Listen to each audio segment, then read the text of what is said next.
And no part of Kazakhstan's modern identity makes the country more wary of foreign domination than the legacy of the Semipalatinsk nuclear test site, the epicenter of Soviet nuclear experimentation from 1949 to 1989.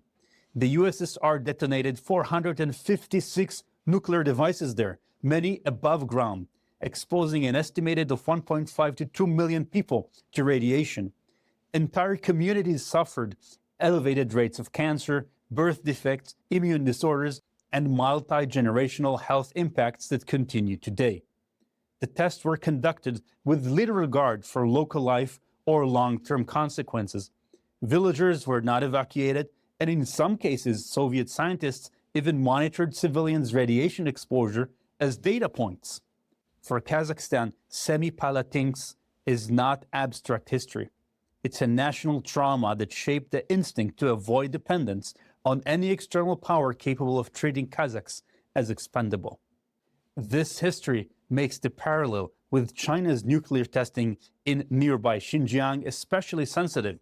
From 1964 to 1996, China detonated 45 nuclear devices at Lop Nur, 22 in the open air, over lands inhabited by Uyghurs and ethnic Kazakhs who were never warned, never evacuated, and still carry the fallout in their bones. In both cases, large empires used peripheral, minority-inhabited regions as safe spaces for the most dangerous experiments. This stands in stark contrast to an earlier model of imperial governance in the same geographical sphere. The approach of Emperor Taizong of the Tang Dynasty over 1,000 years ago, who deliberately incorporated frontier tribes in that area as partners rather than subjects, recruiting them into leadership, respecting their customs, and treating peripheral peoples not as disposable buffers, but as integral pillars of stability. So, when Kazakhstan became independent in 1991, it didn't just inherit borders, it inherited a memory of vulnerability, of what happens when a distant capital controls your economy, your land, and your future.